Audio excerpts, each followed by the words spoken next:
So we are at the end of the Harvest Festival, and it looks like our boy Iruma is about to get a very good amount of points. I mean, it's probably going to be, what, like 100,000, a little under that, a little over that. I mean, that's like the rarest thing as far as we know. Unfortunately, I do got some worries. I mean, in theory, that should be enough to win, but I don't know. Even though everyone's points, as we've seen, they would beat. I mean, I think that's guaranteed. There's something about that box of goodies that was shown to Coco that does have me a tad worried, but then again, he's down for the count, doesn't really look like he's doing too much, but I don't know. Like, right now, the whole time I've been saying Iruma's gonna win. I still think that, but there is that voice being like, I don't know, because it's not that Coco's the one who's the evil scumbag, it's his partner there. The whole reason he was mean to Clara and doing all these horrible brainwashing things wasn't because of his own doing, as we saw last week. It's his bastard next to him. He's manipulating him and brainwashing him into doing some very bad things. So I mean, maybe it's not the box of goodies, maybe they'll come in and steal the leaf, I don't know. I really don't. But I feel like it's far from over, but I guess we'll see. But this was a hilarious, great episode, and honestly one of the strongest Harvest Festival episodes to date. There was some good twists and turns, pretty much I think what the general community was expecting in terms of like the plot twist. Like, the fact that when he turned in the pot, right? I mean, I think everyone was agreeing, like, it seemed a little suspicious. But then again, we also saw them in the tent. But now we're getting the full picture of how they were basically getting all the information. And honestly, the way they kind of bent those rules to basically allow them to do some scummy things. I mean, this is a survival of the fittest. It's no wonder that they went to such lengths. And the fact that they gave it to Iruma because the Misfit class, they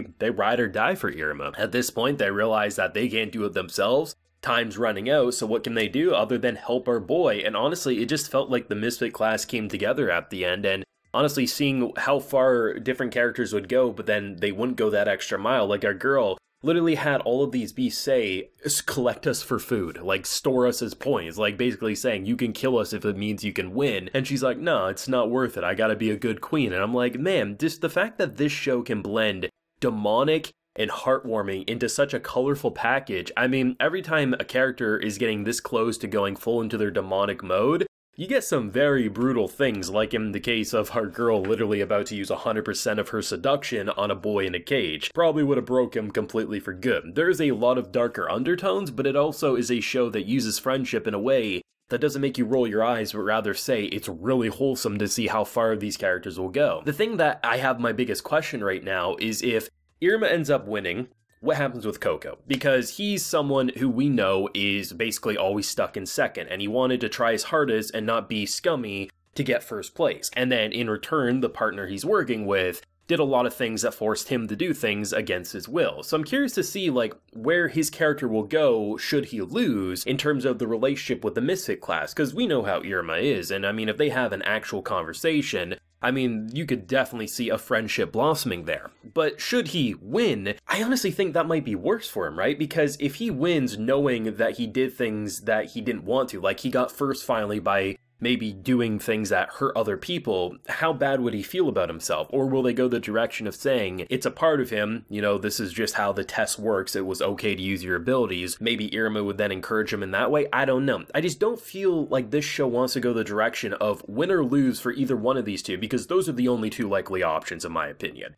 Iruma with his magical leaf, or Coco with whatever he does, either stealing it again or something else, I don't know. So either way, one of those two are going to win, and win or lose, I just don't see the story, given what we now know about Coco and everything like that Iruma would hate him or despise him or want to do anything like poor Hazman, like after getting eliminated, he just kept the beatdown going, because I mean, why not? He's eliminated anyway. I just don't see Iruma being the type of person who wants to do something like that, and that has me really excited for the future, because what, probably one more episode left, specifically on the Harvest Festival side of things, the aftermath and everything like that. We still have one more event left before everything comes together for the Misfit class. Do they get to keep their classroom or not? For a character like Az, I didn't realize this, but it was pointed out that even with him being eliminated, more than likely, he's already scored enough points to basically be the proper rank in order to succeed, right? So they still all have chances in different ways, but I'm just interested to see, because I think Coco has come from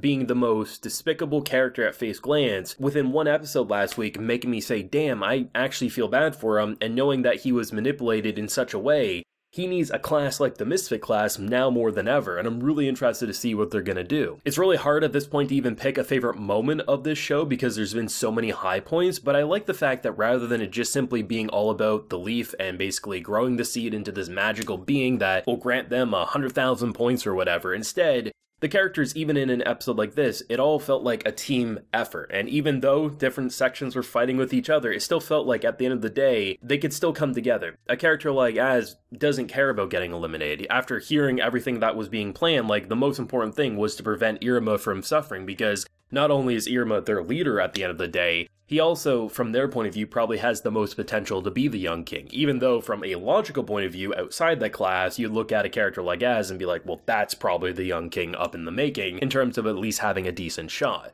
But I like the fact that, unlike a lot of shows, that because a lot of times friendship is a good criticism for a show, you know, friendship made everything work out, power of friendship, this and that. But Iruma, it actually used it in a way because by having them be in a demonic setting, right, and the fact that it is such a colorful aesthetics, such a juxtaposition, it actually works out rather well of seeing characters you normally don't associate friendship with, building these tight bonds, but still having that element of maturity. I mean, every time a character loses their cool or they're getting closer and closer into that 100% demon mode, a lot of bad things can happen and they can go absolutely crazy. And I mean, it's not an exaggeration, characters who do use 100% of their abilities on others could actually kill. It's not an exaggeration in my opinion. And even if it doesn't kill, it can mentally break them for good, right? So I like the fact that this show can still remind you they're demons and still remind you they're in this demonic territory, but let the wholesome slice of life bonds be the core thing that drives this series forward. And I think that's why a character like Coco, even if he willingly did all these things, like a show like this would want to evolve them past that. But because we know Coco is actually a pretty good guy who is manipulated into doing things, that's honestly what has me really excited for the remainder of the season if we do get to see more of them. And if not, I imagine that would be a season 4 content or something like that. But either way, Iruma has been an absolute ride. I mean, it's just been such a good show. It's been consistent. I think they had a good variety of action, and the fact that honestly, in general, this should be a pretty boring arc. They were collecting veggies and they were hunting animals. The hunting stuff can, yes, be entertaining,